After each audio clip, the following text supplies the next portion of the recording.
Donc merci de venir présent et en nombre pour cette conférence. Réinventons les énergies renouvelables. Alors, on a fait ça quoi? On a fait ça pour les 20 ans du magazine Plein Soleil, dont je suis l'heureux rédacteur en chef. Voilà. Donc 20 ans, c'est quand même un long bail signé avec les énergies renouvelables. Et croyez-moi, en 20 ans, il s'est passé beaucoup de choses. Alors, il y a plein de visages ici que je connais depuis 20 ans. Certains sont devenus des amis même. Et voilà, ce monde merveilleux des renouvelables qui a vécu des hauts, des bas. Comme en ce moment avec l'actualité, et j'imagine que, et vous le verrez, il en sera question avec nos invités. C'est une palette exceptionnelle d'experts et de pionniers des énergies renouvelables. Ça va être cet après-midi une rencontre rare qui mêle les voix fondatrices du secteur en France et celles qui pensent déjà à la transition énergétique mondiale de demain. Vous verrez, il y a des idées qui vont surgir de cette conférence. André Joffre, également, qui montera tout à l'heure sur la scène pour clôturer cette conférence, le dit souvent, demain, tous les toits seront bleus. Donc on l'espère, dans un contexte un peu tendu, mais on va essayer de répondre à toutes ces questions, comme comment bâtir les conditions d'un monde réellement défossilisé, les réponses techniques, politiques, juridiques et sociétales à mettre en œuvre dès maintenant. Ensuite, vous verrez, on fera un focus sur la nouvelle association Futur. Vous m'entendez pas ? Si, tout le monde m'entend. Si, tout le monde m'entend. Vous avez un problème? Mettez le casque, monsieur. Voilà, mettez tous vos casques. Si vous avez des voisins qui n'ont pas de casque, dites-leur, parce qu'il y a plein de gens qui me font comme ça. Donc je continue l'association Futur avec Joël Mercy, directeur général de l'association Futur, viendra présenter cette association. Et vous verrez, on a une petite surprise, 2 vidéos, une de Corinne Lepage, ancienne ministre de l'Environnement, et également du grand avionneur et psychiatre suisse Bertrand Piccard, que tout le monde connaît, avec son avion Solar Impulse, qui est aussi parrain de Futur. Et vous verrez, il nous a laissé une vidéo très sympa. Voilà, je présente le panel donc, qui est avec moi et auprès de moi cet après-midi. Cédric Philibert, vous êtes chercheur, voilà, c'est vous. Sur les questions énergie et climat, vous venez d'écrire un livre, Les énergies de l'espoir. Il y aura une signature juste après la conférence. On vous conviera à aller voir Cédric pour une signature de son ouvrage, Les énergies de l'espoir, qui en dit long. Un titre qui en dit long. Jean-Yves Grandidier, vous êtes président de Valorem. Voilà, vous êtes développeur et on parlera. Vous êtes un peu régional de l'étape aussi, moyen, bon, très bien. Et on parlera avec vous des énergies renouvelables et donc de votre métier de développeur qui est en pleine mutation. Christian Dupraz, là oui, vous êtes Montpellier, vous êtes à l'INRA de Montpellier, président de l'Union mondiale pour l'agroforesterie et vous êtes surtout l'inventeur du terme agrivoltaïsme que tout le monde connaît ici. Arnaud Gossman. Voilà, vous êtes avocat associé, cabinet Gossman et associé spécialisé dans le droit à l'environnement. Arnaud, on verra avec vous les évolutions juridiques autour des énergies renouvelables. Et ensuite, enfin, Alexandra Pochol-Baltgne, vous êtes secrétaire générale du bureau d'études Texol et on verra avec vous un petit peu l'évolution de l'autoconsommation notamment, l'autoconsommation collective et individuelle, et ainsi que les besoins d'électricité en France. Voilà. On va commencer avec vous, Cédric Philibert. On va évoquer un petit peu les énergies renouvelables. Alors, votre livre s'appelle « Les énergies de l'espoir ». Nous sommes dans un monde un peu troublé, dans un monde tendu, dans un monde, dit-on, polarisé, dans un monde aussi peut-être en guerre, en tout cas. Attention, voilà. Les énergies de l'espoir. Sur le plan mondial, aujourd'hui, qu'est-ce que vous pouvez dire des énergies renouvelables? Est-ce que ça pourrait être des énergies de paix? On vous entend très bien. Bonjour, merci Jean-Louis. Je vous en prie.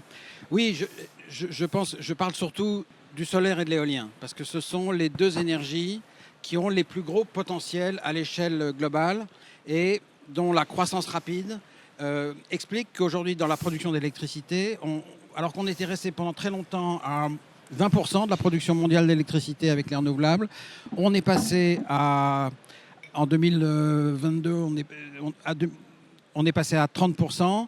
Là, on arrive à 40% bientôt, dans 3 ans, 4 ans. Et on sera à 50% en 2032-2033. Donc, on a une croissance extrêmement rapide du solaire et de l'éolien. Et surtout le solaire. Le solaire est absolument inarrêtable aujourd'hui. Pour vous dire, on a inventé la cellule solaire en 1954. On a mis 70 ans, en 2023, pour avoir le premier térawatts de solaire installé. Un térawatt, c'est 1000 gigawatts. C'est 1 million de mégawatts, c'est 1 milliard de kilowatts. Okay, 1 milliard de kilowatts, il a fallu 69 ans exactement pour y arriver. Ensuite, en 2 ans, on a mis le deuxième. Donc ça va très vite. C'est-à-dire qu'avant, on mettait encore en 2004, on a mis toute l'année pour mettre 1 gigawatt dans le monde, 1000 mégawatts. En 2010, on a fait ça tous les mois. En 2015, on a fait ça toutes les semaines. Et depuis 2023, on fait ça tous les jours. Et maintenant, cette année, on est à 1,7 gigawatts, c'est-à-dire 1700 mégawatts par jour d'installer dans le monde. Ça fait rêver. Donc ça va très vite. Et c'est ça qui entraîne, avec l'éolien aussi, qui a démarré plus tôt, mais qui va quand même un peu moins vite, c'est quand même ça qui entraîne à la hausse les renouvelables électriques. Et l'idée, c'est que ces renouvelables électriques, une fois décarbonés, ça va quand même vite. En Chine, par exemple, en 2030, la moitié de l'électricité chinoise sera renouvelable. 2030, on y est tout près. Une fois qu'on a toute cette électricité décarbonée, on peut décarboner le reste de la société. Vous savez que l'électricité, c'est 20% de l'énergie finale. Donc il y a 80%, c'est plutôt des combustibles. Alors il y a de la biomasse, il y a de la chaleur solaire, mais quand même fondamentalement, c'est des fossiles. Donc il va falloir utiliser beaucoup de cette électricité décarbonée pour chasser les fossiles des bâtiments et surtout de l'industrie et des transports. Et c'est ça la deuxième étape, mais il faut la commencer tout de suite, évidemment, pour vraiment arriver à décarboner nos économies en France et dans le monde. C'est ça. Si on regarde la Chine, aujourd'hui, les émissions de CO2 sont stables depuis 18 mois. On est au pic en Chine. On a déjà dépassé ce pic il y a longtemps en Europe et aux États-Unis. Après, il y a encore des pays, évidemment, qui continuent à avoir une croissance extrêmement rapide, qui est encore basé sur le charbon, mais c'est en train de changer aussi. En Indonésie, au Vietnam, en Inde, c'est en train de changer. Et voilà, donc je pense que ces énergies et l'électrification de la société, ça va nous permettre enfin d'inverser la courbe des émissions de CO2. On va revenir en France, vous en parliez. Hein. Est-ce qu'il n'y a pas trop d'énergie en France? C'est le discours latent, c'est ce qu'on entend en ce moment. Il y a trop d'électricité en France et peut-être trop de renouvelables. Qu'est-ce que vous pouvez dire là-dessus, Cédric Philibert? Alors, c'est vrai qu'on a du nucléaire en France. Voilà, on a un cas particulier, c'est qu'on a beaucoup de nucléaire. On a décarboné plutôt que les autres. On n'a pas fait exprès, mais voilà, c'est un fait. Et aujourd'hui, effectivement, ça a tendance à boucher l'horizon. Mais hier, il y avait la conférence de presse de RTE qui donnait sa projection à 2035.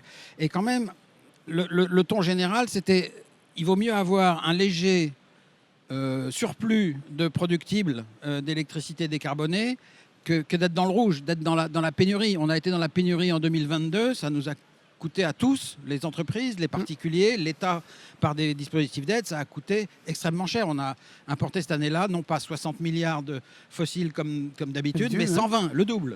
Voilà, donc c'est important, c'est mieux d'être un peu au-dessus qu'un peu en dessous. Et c'est très difficile de faire coïncider avec exactitude les moyens de production avec la courbe de la demande. Pour l'instant, ce qui est un peu en panne, c'est l'électrification, qui ne va pas assez vite. En 2022, déjà avant, avec le Covid, on a dit aux gens économiser l'énergie. Ça a trop bien marché. Ils sont restés sur des réflexes conservateurs, ce qui est bien. On ne va pas s'en plaindre. Mais il va falloir maintenant électrifier, c'est-à-dire passer à la voiture électrique, passer à la pompe à chaleur, passer à l'usine électrique, et il y a plein de choses qui sont possibles, qui sont en train de se faire. Il y a des procédés qui arrivent maintenant, qui sont expérimentés en Chine, aux États-Unis. Mais ça ne va pas assez vite. Ça ne va pas assez vite pour l'instant. Il y a beaucoup de demandes latentes. RTE a beaucoup de demandes de raccordement pour des gigawatts, mais ce n'est pas encore concret. Voilà, les usines ne sont pas encore là, les investisseurs hésitent encore un peu, etc. Mais il y a un potentiel d'accélération très fort. Et donc, RTE, par exemple, a fait 2 scénarios hier, un scénario de décarbonation rapide et décarbonation lente. Dans le scénario de décarbonation rapide, on va avoir besoin vraiment de nos moyens d'accélérer sur les renouvelables et pas de les ralentir.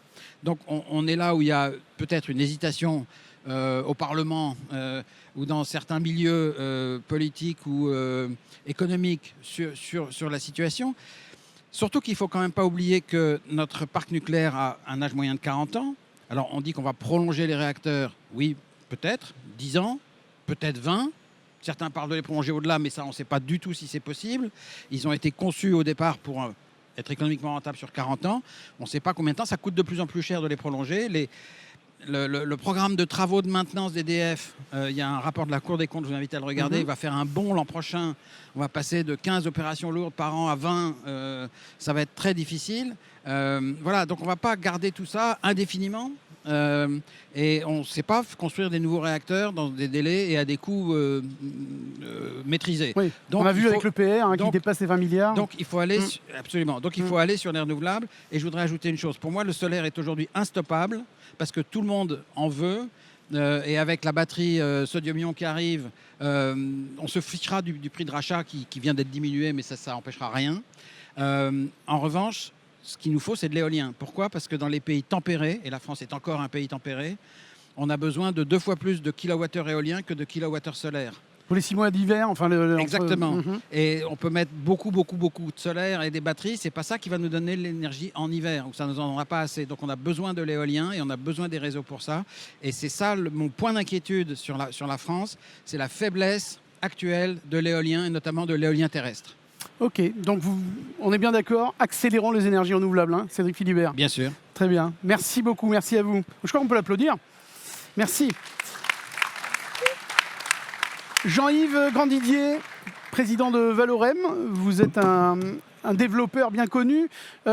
Les développeurs, il y a quelques années de ça, c'était des promoteurs en fait. On signait un contrat on signait des terrains, des baux, et puis on signait des contrats sur 20 ans avec EDF. Aujourd'hui, la donne a totalement changé. Aujourd'hui, vous devenez de véritables énergéticiens, vous devenez des gens qui vendaient de l'énergie, qui stockaient de l'énergie, même vous êtes des énergéticiens. Expliquez-moi un petit peu cette mutation et comment vous vivez cette mutation en tant que développeur. Le micro, vous prenez le micro, on ne vous entend pas. Oui, ça marche. Ouais. Effectivement, jusqu'à présent, enfin il y a quelques années, on avait, quand on développait un projet, on signait des terrains, on obtenait un permis, on obtenait un raccordement, et puis derrière, on avait une obligation d'achat, nous racheter l'électricité, donc il n'y avait pas du tout d'effort commercial à faire. Effectivement, aujourd'hui, ça a changé. Il faut qu'on vende notre électricité sur le marché, donc il faut essayer de la vendre au meilleur moment. Hein, au moment... Valorem, vous savez ce que ça veut dire là. Moi, j'ai créé l'entreprise en 1994. Ça veut dire valorisation à partir des sources renouvelables et de la maîtrise de l'énergie. Hein. C'est ça que ça veut dire. Donc, effectivement, ça fait longtemps qu'on est conscient qu'à un moment donné, il faut être capable de remettre en phase consommation et production. Donc, moi, voilà, c'est ce qu'on essaye de faire, c'est de commercialiser, mais les choses sont... Parlez bien dans le micro. Les choses sont compliquées aujourd'hui et en fait, elles sont compliquées parce que peut-être que les pouvoirs publics ne sont pas conscients de ce qu'il faudrait faire d'un point de vue régulation et réglementaire pour qu'on ait un cadre qui nous permette de pouvoir effectivement mieux valoriser et créer de la valeur pour nous, mais de la valeur aussi pour la collectivité, de permettre de décarboner par l'électrification. Voilà, il y a un certain nombre de choses à faire, quoi. Et donc, moi, je voulais réagir à une tribune qui est sortie récemment par rapport à ça, celle qui a été écrite avec Madame Pannier-Runacher. Ancienne ministre de la Transition énergétique, voilà. Énergie, sortir de l'idéologie pour se concentrer sur la facture. Voilà. Donc vous voulez faire une petite explication de texte. Voilà, de ce qui est dans ces... Voilà, et qui dit, pour rester une puissance énergétique industrielle, la France doit assumer de faire la baisse durable de la facture des Français sa boussole absolue. Voilà, bon, alors pour ce faire, la tribune en question, elle propose un certain nombre de leviers. Alors d'abord, elle propose d'électrifier les usages, donc décarbonation. Ce que disait Cédric. Voilà, ce que disait Cédric à l'instant. Bon, voilà, en particulier, bon, il y a deux endroits où on va pouvoir décarboner, c'est les transports, mais il y a aussi toute la partie de la chaleur, en particulier la chaleur industrielle. Mais aujourd'hui, nous, on essaye de mettre en place des modèles d'affaires pour pouvoir faire des pipiers et vendre de l'électricité qui permettent de fabriquer de la chaleur, etc. La chaleur, en plus de ça, si en moins basse température, ça peut se stocker. Donc, on peut fabriquer cette chaleur à des moments où l'électricité ne coûte pas trop cher, hein, quand on a des surplus ou quand on a des prix négatifs. Mais le problème, c'est que aujourd'hui, c'est compliqué parce que la taxation de la production d'électricité française vis-à-vis des émissions de CO2 est 11 fois plus importante que celle des énergies fossiles et du gaz en particulier. Donc là, dans la loi de finances, ils ont prévu d'augmenter l'accise du gaz là, de 16 à peut-être 3 euros. Ouais. Ils vont baisser celle de l'électricité, mais on est à 33, on va peut-être passer à 30. Donc ça ne nous favorise pas quand même. Enfin, il faut quand même que si on veut pouvoir avoir des modèles d'affaires qui fonctionnent, il faut quand même qu'on puisse... qu'on puisse avoir une réglementation et une fiscalité qui soit incitative. Et ça n'est pas le cas. Ça, c'est la première chose. La deuxième chose, c'est elle parle d'électrifier l'usage, d'accepter des éoliennes de plus grande puissance. Hein. Ouais. Ça, c'est marqué aussi. Ouais. Moi, j'ai fait un petit... Bon, nous, on a installé la plus grande éolienne de France il y a 1 an et demi, là, une machine de 162 mètres de diamètre, 5,5 MW du côté de La Rochelle. Eh bien, j'ai fait un petit calcul en comparant une machine comme ça de 162 mètres à 220 mètres en bout de pale et une machine de 150 mètres, donc à 180 mètres en bout de pale. La différence de LCOE, c'est 14 euros par mégawattheure sur le même site. Il faut absolument qu'on arrive à percer le plafond de verre des 200 mètres aujourd'hui en France. On a un plafond de verre, on n'y arrive pas, on nous dit bah non, ça va être trop. Et moi j'ai des sites où j'ai des éoliennes à 150 mètres et d'autres à 180 mètres. Et quand je demande aux gens le jour de l'inauguration, vous me dites là la différence ? Ah ben, on ne voit pas trop grand-chose. Bah oui, il y en a une qui produit 2,5 fois plus que l'autre, hein, quand même, au passage. Donc, en fait, c'est quand même ça. C'est l'impact visuel des éoliennes, ça va être plus leur nombre que leur taille. La taille, on ne voit pas. Alors que le nombre, on va pouvoir faire les objectifs avec 10 000 éoliennes au lieu de les faire avec 25 ou 30 000 éoliennes comme le voulait RTE. Les résistances sont spécifiquement esthétiques ? Je pense. Ils pensent qu'une machine de 200 mètres de haut, c'est comme un immeuble, quoi. Parlez bien avec le micro. Mais c'est pas ça, quoi. C'est pas du tout ça. Après, il y a la question de développer des projets de taille critique. Alors, je pense qu'il parlait plutôt au niveau du solaire. C'est-à-dire que la loi Lecan, là, qui veut faire des projets mais pas plus de 5 mégawatts. Non, moi, quand je dépose aux appels d'offres, un projet de 5 mégawatts ou un projet de 15 mégawatts, ça me coûte 10 euros par mégawattheure de plus le projet de 5 mégawatts. Donc, effectivement, si on veut réduire la facture, ils ont raison, il faut baisser il faut augmenter la taille des projets solaires pour mieux amortir un certain nombre de coûts fixes. Optimiser les réseaux, c'est aussi marqué dans leur... Oui, absolument. Eh bien, là, moi, ce que je propose, c'est de réduire la puissance spécifique des éoliennes. C'est-à-dire d'avoir une puissance... Je prends un exemple. Moi, j'aime bien cette machine-là. C'est une V110 2 MW. J'ai fait une comparaison en mettant des V110 2 MW et des V110 3 MW dans le parc français. Bien. Ouais. Et bien, en mettant ces deux éoliennes-là, donc j'ai la même puissance nominale à la fin, la même puissance, la même capacité à la fin. Eh bien, je fais pratiquement 1000 heures de plus ou avec du solaire, avec un peu de nucléaire aussi, la production décarbonée dépasse la consommation non flexible, quoi. Et donc ça crée de la valeur parce que ça va réduire le prix de l'électricité et en plus de ça, au moment où on a besoin d'appeler des moyens de production comme les batteries, comme les piqueurs qui sont coûteux à mettre en route, eh bien, on va pouvoir produire 50% de plus à ces moments-là. C'est les moments en général où il y a du faible vent et c'est le moment où l'électricité est chère. Et donc à ces moments-là, eh bien, effectivement, on va permettre de créer de la valeur et de faire économiser de l'argent aux consommateurs. Et dernier point, responsabiliser les producteurs sur la gestion de la variabilité. Je ne dis jamais intermittence, mais variabilité, j'y tiens. Là-dessus, qu'est-ce que vous pouvez nous dire ? Alors là, moi, j'ai fait un petit calcul sur un projet hybride avec 4 heures de stockage. Ouais. 10 MW, 4 heures de stockage. Voilà. Si on limite la capacité d'accueil à la moitié de la puissance crête, 5 MW, eh bien, par rapport à un projet sans hybridation, eh bien, on augmente le prix de capture de 43 euros par mégawattheure. J'ai fait ça sur l'année 2024, avec les prix de l'électricité de l'année 2024, à 62 euros par mégawattheure. C'est pratiquement 20 euros de valeur captée pour toi. Mais en plus de ça, on fait une réduction du coût du complément de rémunération pour la collectivité de 20%.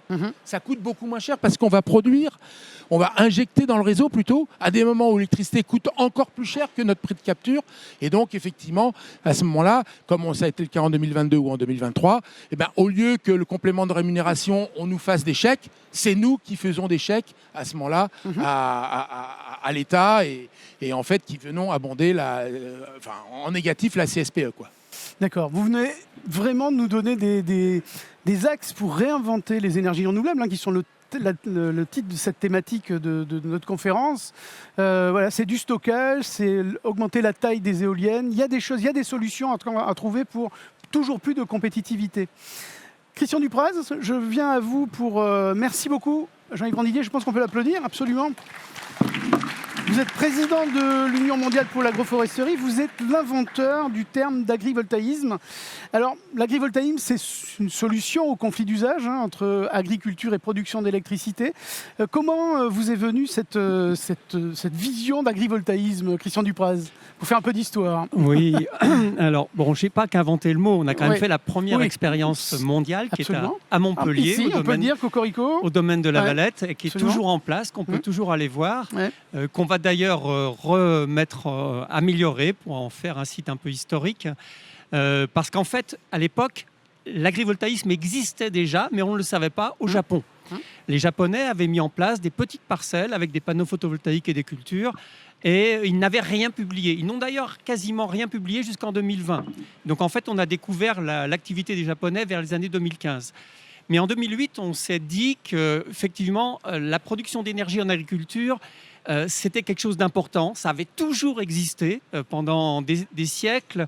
L'agriculture a fourni de quoi nourrir les chevaux, qui fournissaient la principale force motrice pour les déplacements et pour les activités industrielles en Europe. Et en fait, donc, c'était pas nouveau de faire de l'énergie en agriculture. Mais on s'était mis à faire des agrocarburants, des biocarburants, des cultures dédiées pour la biomasse transformée en carburant. Et à ce moment-là, un calcul simple qui a été fait par plusieurs scientifiques, c'était des agronomes, c'était des économistes, c'était des énergéticiens. Tout le monde s'est rendu compte que la filière biomasse est beaucoup moins efficace que la filière photovoltaïque. Je le dis souvent dans mes conférences, mais en gros, avec 1 hectare de terre agricole en France, vous faites rouler une voiture thermique 20 000 km. Avec 1 hectare de panneaux photovoltaïques en France, vous faites rouler un véhicule électrique 3 millions de kilomètres. Oui. Le rapport est de 1 à 200 de l'efficacité globale du système. Donc en fait, ce n'est pas pour dire que les agrocarburants ne sont pas utiles. Ils peuvent être utiles pour décarboner un certain nombre d'activités non électrifiables, mais c'est pour dire qu'on fait beaucoup mieux avec l'électricité directe par le photovoltaïque sur les champs agricoles que si on passe par les cultures agricoles. Et c'est logique, brûler du blé ou du maïs ou de la betterave, ça ne paraît pas très logique. Ce sont des molécules qui ont bien d'autres intérêts que d'être brûlées. Voilà, donc en fait, c'est à partir de là qu'est venue l'idée. Et moi, je travaillais en agroforesterie, c'est-à-dire on mélangeait déjà des arbres et des cultures pour faire mieux, pour mieux utiliser le soleil, mieux utiliser l'eau aussi et l'azote. Et on s'est dit, il faut peut-être mélanger des panneaux photovoltaïques et des cultures. Et on a essayé, on a mis en place l'essai de Montpellier. C'est comme ça que tout a commencé. Alors, les résultats agronomiques, parce que c'est souvent le grand débat. Je veux dire, voilà, on produit de l'énergie, certes, mais on va baisser les rendements agronomiques. Qu'en est-il? Alors, c'est vrai et c'est pas vrai. C'est vrai à partir du moment où vous avez des cultures à très forte biomasse, des cultures qui font plus de 10 tonnes de matière sèche par hectare et par an, la betterave, le maïs, etc. Dès que vous faites de l'ombre, vous allez réduire le rendement parce que dans ces cultures-là, le rendement est quasiment proportionnel à la lumière interceptée par la plante. Donc là, effectivement, on aura des compromis à trouver. Mais il existe beaucoup de cultures qui souffrent de l'excès de température, de l'excès de lumière et de plus en plus avec le changement climatique. Et c'est ces cultures-là qui sont vraiment la cible de l'agrivoltaïsme, efficace. Donc effectivement, on travaille sur la viticulture, sur l'arboriculture fruitière, sur le maraîchage, sur des pâturages en conditions un peu limitantes, etc. Et dans ces cas-là, la protection par les panneaux photovoltaïques peut être extrêmement favorable au rendement, faut pas non plus vendre des choses impossibles. Hein. La loi française, vous le savez, exige 90% du rendement de référence. Ouais. Globalement, moi je dis que c'est une mission impossible pour les agriculteurs. La loi n'est pas bien faite, elle est trop optimiste, elle devrait être plus raisonnable, comme chez les Allemands où on exige 66% du rendement, les Italiens, les Japonais, on exige 80% du rendement. Voilà, je pense qu'un jour il faudra adapter cette loi, être plus réaliste et ne pas demander aux agriculteurs de faire l'impossible, parce qu'en fait, dans ce système, les énergéticiens prennent un peu les agriculteurs en otage. Parce que si jamais l'agriculteur n'arrive pas à produire ce qui est exigé par la loi, le projet est mis en danger. Enfin, les énergéticiens espèrent qu'il ne le sera pas, qu'il n'y aura pas de contrôle et pas de sanctions. Mais c'est pas sain. Il faut un truc où tous les partenaires se sentent à l'aise, se sentent respectés et sentent qu'on leur demande de ne pas faire de miracle. Voilà. Sur l'élevage, par exemple, aussi, on parle beaucoup d'agrivoltaïsme avec l'élevage pour le bien-être animal. Oui, alors c'est vrai que les animaux apprécient l'ombre quand il fait trop chaud, apprécient d'être à l'abri de la pluie quand il pleut, etc. Donc ça, c'est un aspect important. Après, je dis toujours qu'il ne faut pas dire que l'agrivoltaïsme va sauver l'agriculture, parce qu'on ne va pas couvrir la France de panneaux photovoltaïques, on va en faire un petit peu. Mais si on n'en fait que 1%, ça représente déjà autant d'électricité que nos 57 réacteurs nucléaires actuels. Donc 1% du territoire agricole français en agrivoltaïsme, c'est parfaitement raisonnable. Surtout si c'est bien intégré avec différentes options dont il faut qu'on reparle. Mais si ça devient acceptable, très accepté, on peut très facilement avoir cette énergie qui est partout. Elle est vraiment partout, il y a de la lumière partout, il y a du soleil partout. La moitié des installations photovoltaïques allemandes sont plus au nord que Lille, donc on peut faire du photovoltaïque partout, y compris en agrivoltaïsme en France. Vous n'avez pas évoqué l'acceptabilité, c'est le mot finalement pour l'agrivoltaïsme aussi ? Oui, bien sûr. Parce que les résultats agronomiques sont là, c'est peut-être... Alors, les résultats agronomiques sont là, mais il faut être prudent, on ne peut pas faire n'importe quoi, il faut faire des projets de qualité. Après, je ne suis pas tout à fait d'accord avec Jean Grandidier, parce que faire des grands projets, ça pose des problèmes sur l'acceptabilité globale de la filière. Donc je crois qu'il faut être prudent là-dessus. Il y a des développeurs qui sont capables de faire des projets à 5 MW et qui fonctionnent avec ça. Il faut leur donner leur chance aussi. Il y a aussi aujourd'hui un problème, c'est qu'on ne peut pas développer de micro-projets. Je dis micro-projets, c'est des projets d'1 à 2 hectares, des projets qui pourraient être dans chaque exploitation agricole, parce que ces projets-là, ils sont soumis aux mêmes contraintes que les grands projets, en termes d'études préalables, etc. Donc ça les rend non compétitifs. Mais je crois que moi, j'ai pas mal discuté avec un vice-président de l'Association des maires de France, qui a une idée que je trouve intéressante, c'est que chaque agriculteur français devrait avoir un droit de tirage agrivoltaïque. C'est-à-dire qu'il pourrait avoir 10% de sa SAU éligible à une activité agrivoltaïque. Et il pourrait le négocier, c'est-à-dire s'il ne veut pas en faire chez lui, il peut le vendre à son voisin qui fera un projet un peu plus gros. À ce moment-là, tous les agriculteurs seraient intéressés à l'agrivoltaïsme. Il n'y a pas de jalousie. Ça permettrait de ne plus avoir ces jalousies. Et je pense que c'est une idée qu'il faut creuser. Jean-Yves Grandidier, vous voulez réagir à ce qu'a dit Christian Duprat sur les... Est-ce qu'il est possible de faire un joli projet agrivoltaïque de 5 MW ? On peut le faire et ça se fait, mais c'est le problème du coût. Et bon, vous donniez l'exemple, l'arboriculture, la vigne. Ouais. Le problème, c'est que là, on a besoin à ce moment-là de structures extrêmement élevées, etc. Avec beaucoup de matière. Avec beaucoup de matière. Et ça renchérit le coût de grosso modo 15 à 20 euros le mégawattheure. Sur un hectare, avec l'agrivoltaïque, vous allez faire à peu près 1000 mégawattheures, 15 ou 20 euros par mégawattheure, ça fait 15 000 euros par hectare. La PAC, c'est combien ? Quelques centaines d'euros. Est-ce qu'on va longtemps il va peut-être y avoir un problème, c'est-à-dire qu'on va faire payer aux consommateurs d'électricité un surcoût qui, je pense, ne restera pas très longtemps acceptable pour pouvoir mettre des grandes structures. Par contre, je suis complètement d'accord avec les chiffres. L'agrivoltaïsme, ce sera un pouillème. Ce sera un pouillème, ce sera même pas 1%, et on en fera et on réglera pas le problème des agriculteurs aujourd'hui, parce que on va servir. Et effectivement, ce serait l'idée, ce serait d'en faire profiter un maximum, mais ça va être compliqué. Voilà, le problème des agriculteurs, même avec l'agrivoltaïsme, il restera, parce qu'il y en a quelques-uns qui vont qui vont en bénéficier. Et malheureusement, quoi, on est tellement efficace, comme vous l'avez dit, on est tellement dense finalement. On pourrait, c'est un peu bizarre de dire ça, mais on a besoin de très peu de surface. Moi, j'ai calculé 0,7% de la surface agricole utile, 200 000 hectares, 120 gigawatts, c'est 160 TWh. Alors, c'est peut-être pas tout à fait la production du nucléaire, mais c'est ça qui permettra d'électrifier le transport, par exemple, si on veut prendre une image. Ouais, Christian Duprat, je vous invite à réagir. Ça permettra aussi de décarboner l'agriculture. Aujourd'hui, les grands postes d'émissions de carbone de l'agriculture, c'est la mécanisation, c'est le chauffage des bâtiments, mais c'est aussi les engrais azotés. Absolument. Tous les engrais azotés, l'ammonitrate, c'est du pétrole. Et ça a un coût, mais en CO2, très important. Quand vous faites le bilan carbone de notre alimentation, les engrais azotés chimiques sont majeurs. Or, on sait faire aujourd'hui de l'engrais azoté avec de l'électricité verte.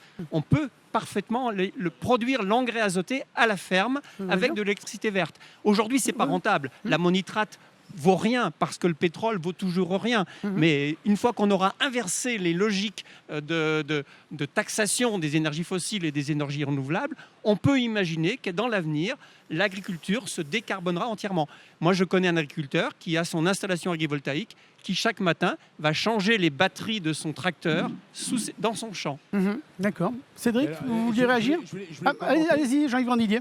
Et ensuite... de l'ammonitrate est bon il est bon par rapport à la taxation et à la fiscalité. Aujourd'hui, les 16 € d'accise, alors qu'ils vont peut-être passer à 19 pour le gaz, les gens qui font de l'hydrogène avec donc la base pour faire de l'ammonitrate, avec par réformage du gaz naturel, ils en sont exonérés.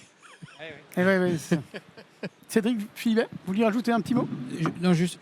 Alors 2 mots. D'abord, c'est vrai que c'est tout à fait le bon usage de l'hydrogène. C'est le premier usage de l'hydrogène qu'on a identifié à l'AIE quand on a commencé à faire des travaux sur l'hydrogène vert. La première chose sur laquelle on est tombé, c'est l'ammoniac pour faire des engrais et aussi des explosifs, mais essentiellement des engrais pour décarboner l'agriculture. Donc je souscris tout à fait. L'autre chose, c'est il nous faut en France un certain nombre d'installations de grande taille au sol, qui ne soient pas dans l'agrivoltaïsme, mais qui soient quand même au sol, parce que c'est ça dont on a besoin pour avoir une réindustrialisation. On a besoin d'une électricité abondante, décarbonée, pas chère, et ça, on ne l'a qu'avec l'éolien terrestre et le grand solaire au sol. Et donc, il en faut un peu. D'accord. Christian Duprat, je vous laisse conclure. Ouais. Oui, donc, je pense qu'aujourd'hui, l'agrivoltaïsme, c'est un coup parti majeur au niveau international. Ouais.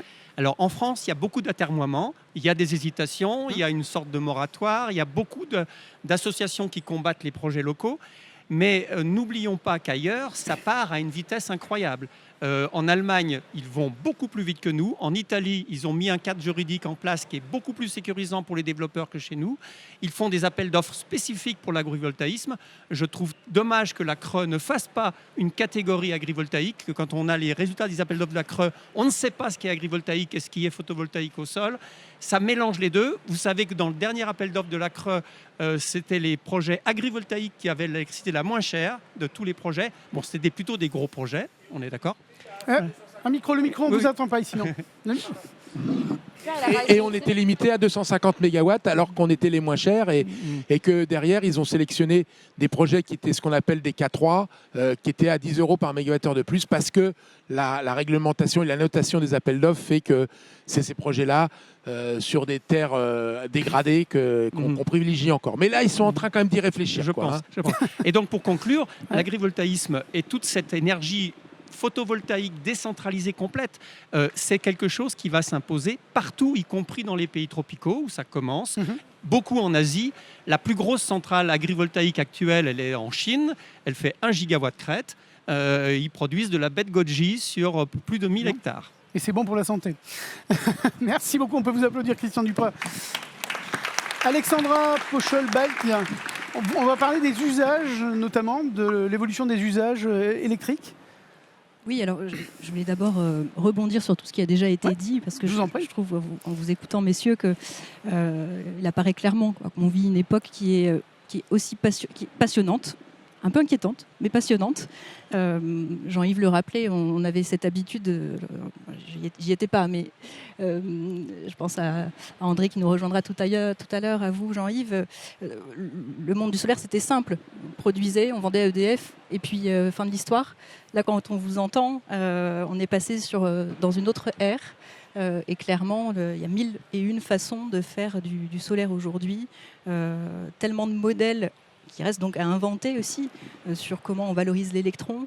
La valeur n'est plus dans la puissance seulement, on se rend bien compte des installations. Et moi, je voulais vous partager un peu cette impression de ce qui se passe, qui me semble être la surface émergée de l'iceberg.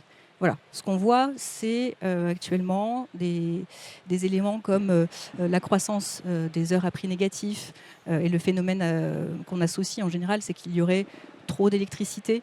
Bon voilà, c'est deux indicateurs qui, il me semble, sont cette surface émergée de l'iceberg. Alors effectivement, les heures à prix négatif, la croissance, elle est évidente, les 350 heures sur 2024, les plus de 500 heures qu'on va connaître sur 2025, et encore en comptant que le négatif, pas les heures nulles ou quasi nulles. Bon, voilà, il y a des faits, mais ce serait prendre une courte vue de s'en tenir à ça. Sur les heures à prix négatif, par exemple, il faut bien voir qu'il y a à peu près quand même 15% de ces heures à prix négatif qui interviennent la nuit et tôt le matin. Donc voilà, il faut prendre faut bien regarder les sujets. Et puis il y aurait trop d'électricité, là aussi il faut être prudent. Il y aurait trop d'électricité. On sous-estime, je pense, le phénomène de l'intelligence artificielle qui va arriver de plus en plus fort. On le voit aux États-Unis déjà, que ce soit à Washington, en Californie. Il y a de plus en plus de difficultés à raccorder des data centers. Vous avez 44 gigawatts qui vont manquer en puissance électrique pour pouvoir raccorder des data centers. Et donc, de ce point de vue, on a une carte à jouer en France pour pouvoir accueillir des installations de ce type-là, des data centers, avec l'électricité abondante qu'on est capable de produire. Vous êtes en train de nous dire qu'aux États-Unis, on manque d'électricité aujourd'hui pour l'évolution des data centers. Oui. Vous parliez des 44 gigawatts pour 2028, je crois. 2028, on va manquer cet horizon qui est demain. Ouais, ça veut dire qu'on va importer les data centers chez nous ? C'est l'optique. Et il y a des éléments intéressants aussi. Le PDG de Nvidia qui nous dit que finalement la Chine aurait gagné la bataille de l'IA parce qu'elle a cette capacité à la production d'électricité renouvelable abordable. Le DG de Microsoft qui dit à peu près la même chose. Donc voilà. C'est une tendance qui n'est pas encore complètement palpable dans notre pays, mais qui va permettre à terme de justifier d'avoir autant de capacités. Et je rejoins ce que disait Cédric Philibert tout à l'heure sur le fait que, certes, on a une surproduction, mais finalement, le sujet, il n'est pas tant là que sur le manque actuel de flexibilité sur lequel il faut travailler.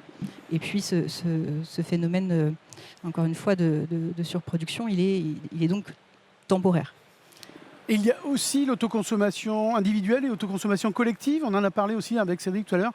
Ça aussi, c'est un bon ressort pour consommer cette électricité, ce trop-plein d'électricité ? Oui, alors ça, ce sont des leviers évidents. Très clair. On le voit chez Texol dans les études que l'on fait. Évidemment, aujourd'hui, l'autoconsommation individuelle, c'est devenu le socle des projets. Voilà. La première question, est-ce qu'on peut faire de l'autoconsommation individuelle ? Si c'est oui, on le fait parce que c'est évidemment là qu'il y a l'électron trouve le plus de valeur. Et ensuite, on fonctionne par cercle concentrique. C'est-à-dire que si j'ai du surplus à mon autoconsommation individuelle, je vais la basculer dans une boucle locale avec des consommateurs autour de mon installation. Et puis si j'ai encore du surplus, pourquoi pas faire un PPA ? Et c'est quelque chose qui fonctionne très bien, par exemple avec les concessions automobiles. Vous prenez la concession, elle va consommer sur site pour des bornes de recharge pour les véhicules électriques. Le surplus, ça va être pour la zone d'activité économique. Et puis, le surplus qu'il restera encore derrière, eh bien, il peut être agrégé entre les différents sites de cette concession pour qu'en intragroupe, il y ait un maximum de consommation qui soit couverte par le solaire. Sur tout le territoire national. C'est possible de faire ce genre de projet, effectivement, à l'échelle nationale. Via un PPA. D'accord. Très bien. Vous avez quelque chose à ajouter pour conclure? Ouais. On passe la, si on j'ai passe des contradicteurs, on peut débattre. On passe la parole à Arnaud Gosselin. On peut applaudir Alexandra. Merci beaucoup, Alexandra. Alors, Arnaud Gosselin, bonjour. Merci d'être présent parmi nous cet après-midi. On a parlé avec Christian Duplace du cadre juridique, par exemple, de l'agrovoltaïsme en Italie. Juridique, on pense à vous tout de suite. Il y a aujourd'hui des acronymes comme PPA, Power Purchase Agreement. On a des acronymes comme PMO dans l'autoconsommation collective, personne morale organisatrice. Le juridique s'invite à la table du développement des énergies renouvelables? Oui, merci tout d'abord à Texol, merci André pour cette invitation et merci à toutes et tous. Vous démontrez par votre présence qu'il y a un bel avenir aux énergies renouvelables. Juste un mot pour réagir, si vous me permettez. Je vous en prie. Le problème avec le cadre juridique, c'est qu'on ne parle pas de l'éléphant dans la pièce. Le plus important, ce sont les énergies fossiles. C'est pour ça que je veux réagir. Vous avez bien raison d'en parler. Il faut savoir qu'aujourd'hui, chaque année, selon le FMI, les États accordent 7 000 milliards de dollars pour soutenir la consommation d'énergie fossile, pétrole, gaz, charbon. Et si on veut réinventer les énergies renouvelables, il faut se demander pourquoi on les a inventées. Dans l'histoire, lorsqu'on les a inventées, je parle sous le contrôle d'André Joffre, et que ce soit en 1900, que ce soit dans les années 70 ou que ce soit en 2006, à chaque fois, c'est en réaction aux risques qui sont attribués aux énergies fossiles. Les risques pour les hommes, les mines de charbon qui s'écroulent, il y a des écrits d'Émile Zola sur la question, le risque économique avec le choc pétrolier, et aujourd'hui le risque climatique. Le problème, c'est qu'on parle de la conséquence de la combustion de ces énergies fossiles, mais on n'arrive pas à se mettre d'accord pour limiter la production. À la COP30 de Belém qui vient de se dérouler, les États n'ont pas souhaité inscrire un objectif de réduction de la production d'énergie fossile. Pareil à d'autres endroits, par exemple sur le traité mondial sur le plastique, ça a été un échec. À chaque fois que vous voulez dire inscrivons dans un texte la réduction des énergies fossiles, c'est non. Or, ça ne sert à rien de parler d'électrification des usages en droit si vous ne faites pas de la place. Et pour cette place-là, il faut se rappeler que 80% de la consommation d'énergie primaire, c'est du fossile, 60% en France, et que, selon l'AIE, cette dépendance ne fait que s'accroître, et au contraire, en 2025, elle n'a jamais été aussi forte dans le monde. Donc il faut qu'on parle des énergies fossiles, qu'on les diminue. Et je rappelle qu'en 2007, lors du Grenelle de l'environnement, il y avait un consensus de tous les acteurs, du MEDEF aux ONG, pour dire que c'était la priorité absolue. RTE hier, le premier point de son résumé pour décideurs lors de la conférence de presse, c'est ça. Ça veut dire réduire notre dépendance aux énergies fossiles pour avoir cette trajectoire de décarbonation rapide. Après, le cadre juridique, il en découlera. Mais aujourd'hui, on essaie de faire des bricolages. Donc, on change les règles. D'ailleurs, je vous annonce une prochaine réforme de la solarisation des parkings qui est à nouveau à l'étude au Parlement dans un projet de loi dit DADU. Mais tout ce cadre juridique, le problème, c'est qu'il faut d'abord se mettre d'accord sur pourquoi on le fait. Pourquoi on le fait ? Dans l'histoire, c'est pour réduire la place des énergies fossiles, parce que ça tue, parce que ça coûte cher, ça coûte très très cher. En France, il faut bien voir que c'est près de 46 milliards par an d'euros que nous injectons, c'est de l'aide publique, pour soutenir la consommation. Il y a 2 ans, vous vous rappelez par exemple la baisse de la fiscalité sur le carburant à la pompe. Et donc, on a essayé à un moment donné de s'emparer du sujet, ça s'appelait la taxe carbone, et puis il y a eu ce débat ensuite et ces manifestations des Gilets jaunes. Mais on n'échappera pas à se repositionner sur le coût, parce qu'on dit toujours qu'il faut baisser le coût.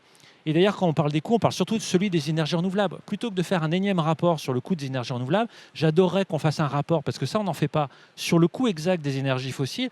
Et là, vous verriez que l'opinion publique serait certainement frappée d'apprendre ce qu'elle apprendrait sur le coût pour elle, sa santé, et effectivement aussi en agriculture, par exemple. Le coût des énergies fossiles qui sont massivement utilisées dans les engrais, dans les intrants en général, et aussi dans les pesticides. On oublie de le dire, que c'est à la fois mauvais pour notre santé, mauvais pour les agriculteurs, mauvais pour nos sols, et que derrière, c'est des coûts pour la collectivité. Donc déjà, parlons des fossiles, reparlons de la fiscalité avec sa redistribution juste, pas juste le chèque énergie. Il faut, je pense, à un moment donné, reparler de la fiscalité aussi. Et puis, effectivement, je pense que derrière, l'opinion publique, j'en suis persuadé, se rendra compte de l'intérêt des énergies renouvelables. Parce que ce débat-là, vous parlez de l'Italie par exemple, mais ce n'est pas juste un État qui a dit « je veux simplifier le cadre juridique », c'est aussi une opinion publique qui a peut-être plus conscience qu'en France que les énergies fossiles posent un problème pour leur souveraineté. Nous dépendons d'une production qui est faite à l'étranger. Mais en même temps, ça nous arrange bien, parce qu'on ne la voit pas. Le problème de l'éolienne, c'est qu'on la voit. Le problème, entre guillemets, moi, ça ne me pose pas un problème. Mais alors que le puits de pétrole, on ne le voit pas, et l'avantage du nucléaire, c'est qu'on le voit peu. L'énergie renouvelable se voit plus, se diffuse, et plutôt que de le voir effectivement comme un problème, faudrait que chacun comprenne qu'en regardant cette installation, il voit une solution et pas un problème en réalité, à laquelle il pourrait être fier de participer, soit dans les entreprises, soit par les financements participatifs, soit dans la campagne des municipales à venir, en interpellant les maires sur ce qu'ils souhaitent faire. Je rappelle que les maires ont des compétences essentielles en matière de développement des énergies renouvelables et pas que les zones d'accélération. Et donc là, c'est vraiment l'occasion d'aller leur dire qu'est-ce que vous faites pour assurer notre souveraineté contre les énergies fossiles, lutter contre le changement climatique, protéger notre santé. C'est tout ça, les renouvelables. Et quand on comprend ça, on comprend que l'avenir est évidemment au développement de toutes les énergies renouvelables en France. Et simplement après, on pourra se dire « Ah, il faut simplifier le cadre juridique ». J'ai l'impression qu'aujourd'hui, on fait un peu les choses à l'envers. Il faut savoir que, par exemple, que les objectifs du droit de l'énergie n'ont pas été révisés depuis des années, sont complètement obsolètes. Si vous allez à l'article 100-4 du Code de l'énergie, l'objectif de réduction des émissions de gaz à effet de serre est totalement obsolète. Au niveau européen, il est de 55. Et en France, on est encore à parler d'un objectif de 40%. Ce qui veut dire que vous êtes en train de parler PPE, mais l'objectif lui-même que devrait atteindre la PPE est complètement obsolète. Donc il faut se mettre d'accord sur l'objectif. Et l'objectif, comme l'a rappelé RTE hier, c'est se passer de pétrole. Ça coûte cher, ça coûte trop cher le pétrole. Et passer par des obligations réglementaires pour imposer les ENR, vous en tant que juriste, en tant qu'avocat. Il ne faut pas juste une obligation d'imposer des ENR. Je suis assez réservé. Vous voyez un peu le micmac qui se passe actuellement. On change le cadre juridique sur la solarisation des bâtiments et des parkings tous les 4 matins. Il faut d'abord des obligations sur les alternatives néfastes, c'est-à-dire les fossiles, pardon d'y revenir. Oui, réduire les intrants chimiques en agriculture. De fil en aiguille, ça revient à imposer l'électrification des usages aussi. Il faut voir plutôt que d'avoir des effets de loupe sur tel et tel problème, il faut élargir la focale, par exemple, de temps en temps, et se rendre compte que notre principal problème, le problème du siècle et de survie de l'humanité, ça reste le pétrole, pardon de me répéter encore une fois. Et après, effectivement, on pourra se mettre d'accord sur des cadres juridiques qui sont un peu intelligents. L'agrivoltaïsme, par exemple, c'est un rendez-vous manqué. On a voulu créer un cadre juridique adapté à l'agrivoltaïsme. Ça partait d'une bonne idée. Et puis vous avez vu la dérive. C'est chacun. Aujourd'hui, vous avez presque une trentaine de textes différents sur l'agrivoltaïsme. Si je vais de la loi jusqu'à l'arrêté, avec des changements réguliers. Et ça, c'est pas bon parce que vous avez effectivement des agriculteurs qui se disent ce qui est une opportunité aujourd'hui, est-ce que ça va le rester demain? Donc il faut stabiliser tout ça. Mais pour stabiliser tout ça, il faut un peu de consensus politique. Et le consensus politique viendra d'autant plus facilement, pas parce qu'on dira il faut faire de ceci ou de cela. On ne fait pas boire un âne qui n'a pas soif. Et aujourd'hui, l'âne n'a pas soif parce qu'il se dit le pétrole, finalement, ça ne coûte pas si cher que ça. Et vous avez des politiques qui pensent ça aujourd'hui. Et c'est ça le drame aujourd'hui. C'est qu'il faut leur faire comprendre qu'on doit changer d'époque, de civilisation, de monde. Je parle devant des gens totalement convertis et convaincus. Donc j'ai un peu honte de rappeler ces évidences. Mais voilà, j'aimerais qu'on arrête de parler du coût des renouvelables. On l'a déjà fait. Et qu'on parle du coût réel, sanitaire, humain, environnemental, climatique des fossiles. Et ensuite, on pourra effectivement voir manifestement l'intérêt et le coût, en fin de compte, très très bas des renouvelables. Ok. Bien, écoutez, je vous remercie beaucoup, Arnaud Gossement. Je pense qu'on peut applaudir Arnaud Gossement. Alors, avant de passer à la présentation de l'association Futur et de vous passer les vidéos, je voudrais qu'on fasse un petit question-réponse. Si vous avez 2-3 questions à poser à nos invités, profitez-en. Qui veut poser une première question? Vous vous présentez. Hop. Merci Jean-Louis, bonjour à tous. David Augex. Donc, et assez rapidement pour qu'il y en ait beaucoup. Oui, très bien. Pardon. Donc David Augex, développeur et président de la société Incidence sur Montpellier et actif dans les énergies renouvelables depuis l'an 2000. Ne pensez-vous pas, quand vous parlez de l'âne qui n'a pas soif et du problème de pétrole, qu'en fait on est dans une exception très franco-française. C'est-à-dire qu'aujourd'hui, on oppose l'électricité à l'électricité. le nucléaire aux ENR. En fait, le sujet de la France depuis l'an 2000, c'est juste les énergies renouvelables viennent-elles en substitution du nucléaire et viennent-elles dégrader notre outil nucléaire qui a été une chance dans les années 60, 70, etc. Et le fait de ne pas pouvoir sortir de ce débat nucléaire-ENR au profit de électricité-pétrole, n'est-elle pas une exception française et n'est-elle pas ce qui bride finalement l'électrification de nos usages ? Merci beaucoup. La jeune femme vous amènera le micro. Voilà, c'est elle. Qui veut répondre ? Oui, Arnaud, vous avez un micro. Oui, pardon, mais évidemment, je suis d'accord avec vous. Il faut qu'on parle électricité versus pétrole. C'est l'urgence, c'est le pétrole. Le nucléaire est une part infime au niveau mondial. Je crois que c'est 4% du problème en réalité. Notre problème, c'est le pétrole. Dans le monde entier, on parle de ce pétrole, soit pour l'encourager, Donald Trump, soit pour le déplorer. Mais nous, en France, notre problème, c'est l'électricité et le pétrole, bien sûr. Oui, moi je voudrais faire un témoignage. J'ai rencontré il y a 15 jours un collègue du NREL, l'organisme américain de recherche sur les renouvelables, qui vient d'être débaptisé par Trump. Il ne fallait plus qu'il y ait renouvelable dans leur nom. Bon, bref. D'accord. Mais il m'a donné des nouvelles rassurantes. Il m'a dit, mais aux États-Unis, en ce moment, les renouvelables se développent à fond. Et Trump a beau trépigner en tapant du pied pour dire drill, drill, drill. En réalité, les renouvelables foncent aux États-Unis en ce moment. Donc, c'est pas perdu du tout. Il faut croire que même l'idéologie la plus réac ne pourra pas cacher la réalité physique. On a besoin des renouvelables. Plug. Voilà. Cédric, peut-être ? Dans le même ordre d'idée, l'État européen qui a mis le plus de solaire l'an dernier, vous savez lequel c'est ? Par celui dans la part du renouvelable, du solaire, dans la production d'électricité le plus élevée en Europe aujourd'hui. La Pologne. C'est la Hongrie. Eh oui, c'est la Hongrie de M. Orban. Orban n'y peut rien non plus. Bon, et l'État américain qui a mis le plus de solaire l'an dernier et qui a de très loin le plus d'éolien, le Texas. C'est le Texas, voilà. Hyper conservateur. Ok, merci. Alors, je ne sais pas là si question. C'est David pour compléter la réponse. Allez-y. Voilà. Moi j'avais peut-être, mais c'est peut-être une vue de l'esprit ou c'est peut-être un peu trop idéaliste. En ce moment, en fait, il se trouve qu'on a aujourd'hui des actifs dans le système électrique européen et en particulier français décarbonés avec le nucléaire, avec les renouvelables, et qu'elles sont utilisées de manière complètement sous-optimum. D'un point de vue des émissions de gaz à effet de serre, on module le nucléaire le week-end, on arrête les énergies renouvelables quand les prix sont négatifs en France, en Allemagne, en Espagne. C'est 70 TWh peut-être, et ces 70 TWh qui sont d'énergie fossile qu'on produit. Moi, je me demande s'il ne faudrait pas mettre en place un grand plan de développement des batteries pour effectivement permettre... et là, il pourrait y avoir un combat nucléaire renouvelable où effectivement, à ce moment-là, si on avait un grand plan comme ça, développe les batteries. De toute façon, ce sera sans regret parce qu'il en faudra beaucoup.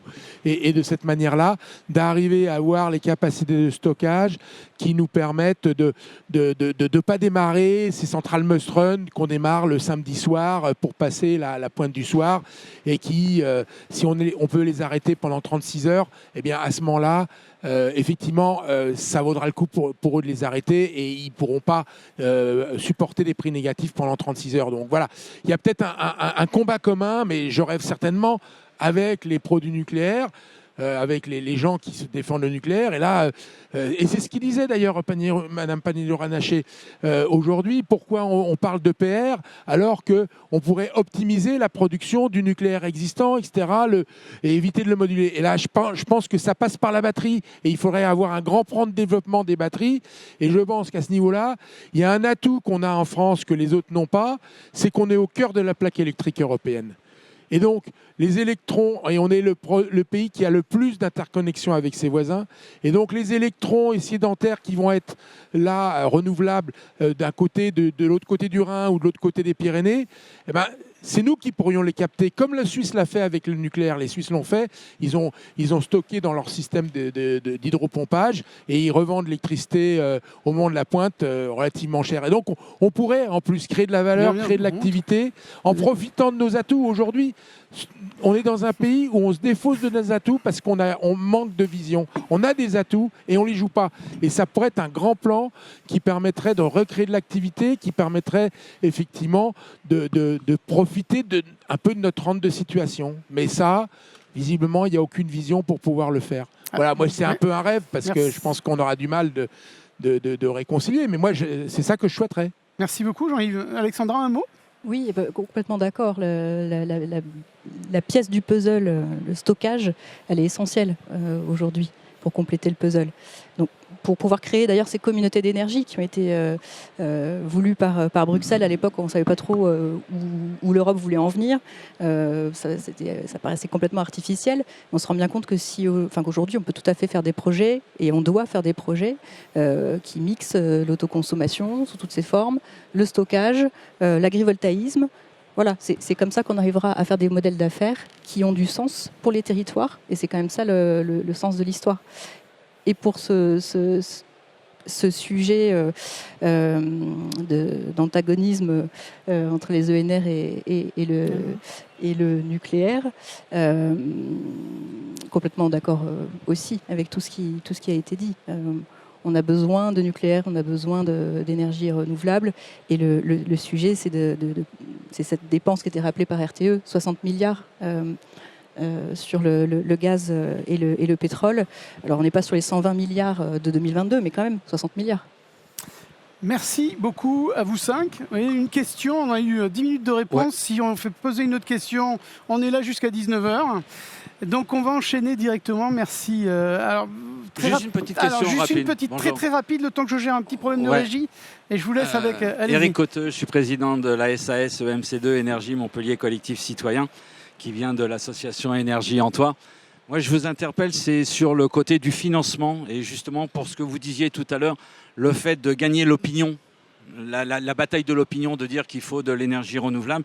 Je voulais savoir, qu'est-ce que vous pensez du levier financement citoyen sous forme, vous avez parlé des communautés d'énergie citoyenne de l'Europe, sur ce levier-là, pour justement peut-être entraîner un peu plus de citoyens à s'investir et à reprendre la maîtrise de l'énergie en étant les possédants, en quelque sorte, des installations photovoltaïques, mais autres. Voilà, merci. Si je peux me permettre, c'est fondamental, il faut absolument encourager, mais pas forcément l'opposer non plus. Quand j'entends, oui, il faut du financement participatif citoyen et pas forcément des entreprises, parfois il y a un risque d'opposer les deux. Non, je ne l'oppose pas en fait. Non, je n'ai pas dit que c'était votre cas. Vous avez complètement raison, mais d'autres parfois l'opposent. Je pense que les deux sont totalement complémentaires. Moi, à titre infiniment personnel, les projets que je défends, c'est des projets parfois citoyens, mais effectivement, vous avez aussi des professionnels derrière qui apportent la technologie, qui apportent aussi des financements, qui apportent un retour d'expérience que les citoyens qui se lancent dans le projet n'ont pas forcément. Donc oui, les deux sont indispensables, mais complémentaires, pas à opposer. Et dans les modèles, du coup, est-ce que vous pensez que des petites sociétés, en fait, je veux dire individuelles, sont préférables aussi par rapport à une question de résistance et de robustesse par rapport à des très très grosses sociétés? Est-ce qu'il y a une place pour ces espaces-là? Je vais donner mon élément de réponse. Il y a de la place pour tout le monde. Moi, j'ai rencontré, quand je suis un peu fait la tournée sur mon livre d'avant qui était sur les éoliennes, j'ai rencontré des gens extraordinaires qui font des projets citoyens, qui ont rassemblé autour d'eux 300, 500, 800 personnes, qui ont mis 1 000 euros, 2 000 euros, 3 000 euros de leur poche et qui essayent de faire des projets. C'est quand même des gens admirables parce que c'est quand même très difficile. En réalité, ils se heurtent à 4 châtelains qui veulent pas entendre parler d'avoir une éolienne à 15 km de leur château. Et c'est terrible parce que ça fait des mois et des années qu'ils se battent et ils voient toujours pas le résultat arriver. Donc, je veux bien encourager tout le monde, mais il faut pas se cacher que c'est parfois très difficile et c'est parfois pas mauvais d'avoir des sociétés qui ont des moyens plus importants, qui peuvent affréter les avocats pour se défendre, etc. Parce que c'est vraiment un combat de chiens en ce moment de développer des projets dans ce pays où on a surréglementé à peu près tout. Merci beaucoup à tous les 5. Merci beaucoup, Cédric Philibert. Merci à tous les 5. On peut vous applaudir. Merci à vous aussi. Alors, on parle de défenseurs des énergies renouvelables. En voilà un. Vous êtes Joël Mercier, directeur général de l'association Futur, qui vient d'être créée. Vous avez lancé une pétition en ligne. Expliquez-nous cette initiative et voilà comment on défend au mieux les énergies renouvelables. Alors, aujourd'hui, c'est très difficile de passer après des experts connus et reconnus. Mais bon, je vais essayer de faire mon Parlez bien dans le micro. Je vais essayer de faire mon petit travail de président bénévole.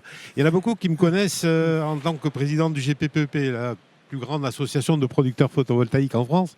Et certains doivent se dire, mais qu'est-ce que fait un président citoyen bénévole dans une association comme Futur avec, on va le voir tout à l'heure, du beau monde? Eh ben, c'est tout simplement parce qu'aujourd'hui, et je déteste donner des chiffres comme nos spécialistes à côté, mais je vais être obligé d'en donner un petit peu. Aujourd'hui, dernier sondage Ipsos pour Engie, 84% de gens qui sont pour les énergies renouvelables. 84%, ça ne veut rien dire. Ça fait quand même 57 millions de personnes en France. 57 millions de personnes, c'est très important. Et quelque chose qui est aussi très important pour nous, citoyens, dans la défense des citoyens, c'est qu'on a un tiers des citoyens français qui n'arrivent pas à payer leur facture d'électricité ou qui ont du mal. Aujourd'hui, on en a parlé tout à l'heure encore, 33%, ça fait quand même 23 millions de personnes. Donc aujourd'hui, oui, on a besoin d'avoir une électricité décarbonée, d'une électricité pas chère, et c'est le but de Futur qui regroupe. C'est pas une nouvelle association, c'est pas une association de défenseurs, de producteurs, tout ça. On a décidé de regrouper dans le même pot tout le monde. C'est pas évident de travailler avec des professionnels parce que ils ont toujours leurs idées et nous, les pauvres particuliers, on n'a pas les mêmes. Mais c'est très enrichissant et on va y arriver. On a mis dans le même pot tout le monde. On est soutenu par des grands syndicats en France de photovoltaïque, des anciens ministres et des anciens députés, des collectivités locales. C'est qui les intéresse énormément le concept de défendre les énergies renouvelables comme ça, de l'intérieur en bas. Et c'est notre travail à nous, qu'on le fait tous les jours. Voilà, mais comme disait Arnaud Gossement, profitons des municipales aujourd'hui pour parler aux maires, n'est-ce pas? Alors, vous avez une marraine et un parrain prestigieux, on va les entendre. Alors, on m'a dit, voilà. Tout d'abord, vous dire tous mes regrets de n'être pas parmi vous cet après-midi pour cette belle manifestation d'Eder-Gaïa, aux côtés de mon ami André Joffre pour parler de notre nouvelle association Futur. Qu'est-ce que c'est que Futur? Futur est une association originale, c'est la Fédération des utilisateurs des énergies renouvelables. Pourquoi une association d'utilisateurs? Qu'ils soient particuliers, dans l'autoconsommation collective ou dans l'achat d'électricité renouvelable, collectivités locales ou entreprises. Tout simplement parce qu'ils ont les mêmes intérêts. Pourquoi? Bien sûr, celui de s'inscrire dans la transition, dans la décarbonation, dans l'électrification des usages, mais surtout d'y avoir un intérêt économique. Pourquoi un intérêt économique? Parce que le développement des énergies renouvelables massifs, que l'on peut espérer, tel qu'il se passe ailleurs dans l'Europe, sauf en France, permet de faire baisser les prix de l'électricité. Pourquoi? Parce que l'électricité est plus abondante et donc le prix baisse. Mais aussi, et surtout, parce qu'il donne à chacun une autonomie et une vision sur le moyen et le long terme du prix auquel il va acheter son électricité. C'est vrai pour des particuliers qui vont se regrouper pour faire de l'autoconsommation collective, c'est vrai pour des collectivités locales qui ont de plus en plus recours à des sociétés d'économie locale pour développer le renouvelable, quel qu'il soit. Et c'est vrai, bien entendu, pour les entreprises, car nous savons tous qu'il ne peut pas y avoir de réindustrialisation de la France s'il n'y a pas une énergie très abordable. Or, les transformations que nous avons vécues avec une baisse massive du prix du solaire, avec aujourd'hui une baisse massive du prix du stockage de l'électricité dans des batteries, avec la possibilité de moduler les usages que nous apprenons tous à faire de manière à utiliser l'électricité quand elle est abondante dans la journée et beaucoup moins le soir où elle est moins abondante. Tout ceci conduit à pouvoir garantir sur la durée un prix de l'électricité très abordable. Et c'est là tout l'intérêt de l'énergie renouvelable. Cette fédération future, elle a donc pour vocation d'accueillir tous ceux qui sont convaincus de l'intérêt pour eux et pour tous les autres, du développement de l'énergie renouvelable, de convaincre et de faire en sorte que cette énergie qui est abondante, celle du soleil et celle de l'eau aussi, et celle du vent, puisse devenir la dominante en Europe et en France. Voilà, tout le monde a reconnu Corinne Lepage, ancienne ministre de l'Environnement, sacrée marraine. Oui, c'est une sacrée marraine, mais on a d'autres gens très intéressants. On est soutenu, je ne l'ai pas remercié tout à l'heure, par André Joffre, qui est notre papa tous, j'allais dire, même si je suis relativement vieux. Mais c'est quelqu'un qui a motivé plus d'une personne à se lancer et à soutenir les énergies renouvelables, non seulement, et plus particulièrement le jour où il avait inventé le terme qui m'est toujours resté pour moi de consommateur. Et aujourd'hui, nous devons être des consommateurs et des consommateurs, c'est-à-dire non seulement produire, mais peut-être consommer de l'énergie verte et renouvelable. Et regardez, il y a une nouvelle surprise. C'est bonjour à tous et à toutes. Picard. Vous vous attendez sûrement à ce que je vous dise que les énergies renouvelables sont des énergies propres. Mais ce n'est pas ça que je vais vous dire parce que vous le savez déjà. Moi, ce que j'aimerais dire, c'est que les énergies renouvelables sont capables de contenter et de satisfaire tous les partis. Évidemment, les partis écologiques, puisque ça protège l'environnement, mais aussi la gauche en général, parce que ça permet d'avoir des énergies beaucoup moins chères, de l'électricité beaucoup moins chère, et pour la solidarité avec ceux qui n'ont pas de quoi payer leur facture énergétique, eh bien, c'est fondamentalement important. Ça augmente le pouvoir d'achat des gens les plus démunis parce que leurs factures baissent. Ça va contenter le centre droit parce que ce sont des emplois qui se créent. C'est une industrie qui se développe. Et je vais vous dire que ça peut même contenter ceux qui sont encore plus à droite parce que ça va augmenter la souveraineté et l'indépendance énergétique de la France. Quand vous achetez pour des dizaines de milliards d'euros de pétrole et de gaz de l'étranger, il vous reste quoi à la fin de l'année? Il vous reste une dépendance à ces pays et il ne vous reste plus rien parce que vous l'avez brûlé. Quand vous mettez des milliards en investissement dans les énergies renouvelables, vous êtes beaucoup plus indépendant et à la fin de l'année, il vous reste quoi? Un outil de production qui continue à produire de l'électricité propre et bon marché, localement fabriquée pour les gens qui vivent en France. Donc vous voyez qu'on peut réunir, on peut fédérer autour des énergies renouvelables. Et c'est pour ça que j'ai accepté d'être président d'honneur de la Fédération Future, qui vise à permettre à chacun, que ce soit des individus, des collectivités locales, des entreprises, des associations, de produire et de consommer l'énergie renouvelable qu'ils auront fabriquée eux-mêmes et qu'ils pourront peut-être même s'échanger entre eux. C'est une magnifique initiative citoyenne que je soutiens de tout mon cœur et de toutes mes forces, parce qu'elle répond à tous les besoins et à tous les enjeux actuels. Voilà, un beau message de Bertrand Piccard. On peut applaudir Bertrand Piccard. André Joffre, je vous invite sur la tribune pour clôturer. Et je vais te tutoyer parce que ça fait 30 ans qu'on bosse ensemble. Et voilà, et c'est les 20 ans de plein soleil. Et crois-moi, ça a été une aventure que j'ai vécue avec toi. Et voilà, c'était extraordinaire. On a vécu plein de hauts, de bas, toute l'aventure du solaire en France. Et je te remercie aussi voilà, de m'avoir permis de vivre cette aventure-là. Merci. Voilà. Merci beaucoup. Effectivement, ça fait...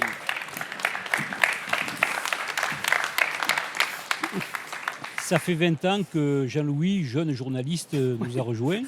Il sortait de l'école de journalisme, de l'école pratique du journalisme à Paris. Il avait sa carte de presse et il a été un des premiers journalistes permanents, je crois, parce qu'il y a beaucoup de pigistes dans ce métier. Et tu as été le premier salarié permanent dans un journal. Et donc on a créé Plein Soleil et puis vous le retrouvez tous les matins si vous êtes abonné à la lettre Texol quotidien. Et si vous ne l'êtes pas, vous pouvez vous abonner évidemment. Et tous les matins à 7h38 précise, vous recevrez la lettre. Voilà. Et c'est gratuit. C'est gratuit. Bon, écoutez, je voudrais conclure cette soirée avec beaucoup d'abord de remerciements pour notre panel. Moi, j'ai été... C'est bien finalement d'être dans la salle parce qu'on a une vision différente des choses et vous avez dit des choses que je ne vous avais pas entendu dire ailleurs. Voilà, bon, donc c'est assez satisfaisant. Je voulais simplement vous dire que bon, cette année 2025 a été un peu dure.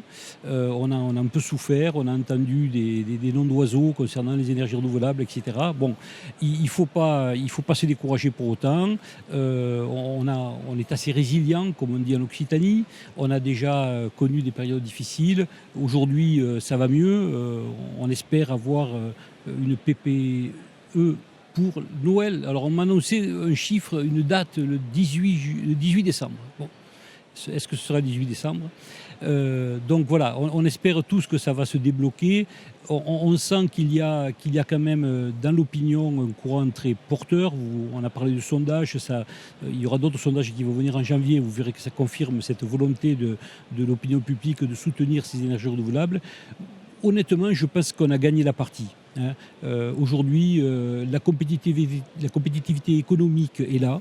Les énergies renouvelables n'ont jamais été aussi bien placées lorsqu'on les compare aux autres énergies et surtout, bien entendu, aux énergies fossiles. Donc, on a toutes les raisons de penser que tout cela va se développer dans le futur et de façon harmonieuse. Ce qui est important, c'est de créer de la valeur sur les territoires. Nous, Texol, on a une raison d'être, c'est d'essayer d'apporter, de faire croître un petit peu la connaissance générale. On fait beaucoup de formations, etc. Donc, prochainement, notre ami Dupras sera présent dans une formation sur l'agrivoltaïsme, ça c'est un peu de pub en passant. Et je serai très heureux que l'année prochaine, lorsqu'on aura un an de plus, bien qu'on se retrouve ici et qu'on fasse un tableau encore un peu plus prometteur parce qu'on aura gagné cette première partie. Là. Bon, c'est vrai que moi, quand je vois des positions politiques extrêmement violentes sur le solaire, jamais j'avais entendu parler de moratoire depuis 1986. Vous voyez, donc ça remonte à loin quand même. En 86, ça a été un vrai moratoire. On a vraiment 2010. Non, 1986. Ouais, après, il y a eu 2010. Ouais, mais 2010, c'était pas pareil. On s'en est relevé, même s'il y a eu beaucoup de casses. Mais disons qu'on est passé de 60 centimes à 40 centimes le prix d'achat. Bon, ça a été gérable. Mais 1986, on a été interdit de faire du solaire. C'était interdit. Moi, je dirigeais une entreprise de 100 personnes qui fabriquait des chauffe-eau solaires. Et un jour, mon patron m'a appelé et me dit « J'ai ordre du ministère d'arrêter l'entreprise ». C'est ça qui s'est passé. Donc, et 86, ça vous rappelle un peu aujourd'hui. C'était une époque où on attaquait l'ADEME. On disait, on n'a pas besoin de ce truc-là, il faut supprimer l'ADEME. Voilà. Vous avez entendu des discours comme ça cette année. Donc, en fait, l'histoire repasse un peu les plats. On est en train de revivre ça, mais je pense qu'on est en train d'en sortir. J'ai le sentiment que finalement, tout le monde a compris qu'on était dans une période quand même troublée, que dans des périodes incertaines, les énergies renouvelables, c'est quelque chose de sûr, certain, qui nous permet de garantir les prix sur du long terme. Et ça, c'est quand même une chose très importante. Donc, en tout cas, nous, Texol, on continuera à tracer le sillon dans lequel nous sommes inscrits. Et j'espère tout simplement que vous serez nombreux aussi l'année prochaine pour continuer le débat. Merci beaucoup. Merci beaucoup, André. Merci à toutes et tous d'avoir réinventé cet après-midi les énergies renouvelables et passons notre vie à les réinventer, vraiment. Je pense que c'est un joli message. Pour l'info, juste sur le stand de Texol Plein Soleil, on a les lauréats de Sol Solidaire qui vont être dévoilés. Donc vous allez voir, c'est sympa, l'initiative est sympa. Si vous ne la connaissez pas, je vous invite. Et puis Cédric Philibert va signer son livre. Venez nombreux. Si vous voulez avoir Les énergies de l'espoir signé par son auteur, c'est tout de suite sur le stand de Texol, juste en face, Texol Plein Soleil. Et merci à vous tous. Bon après-midi, bonne fin d'après-midi.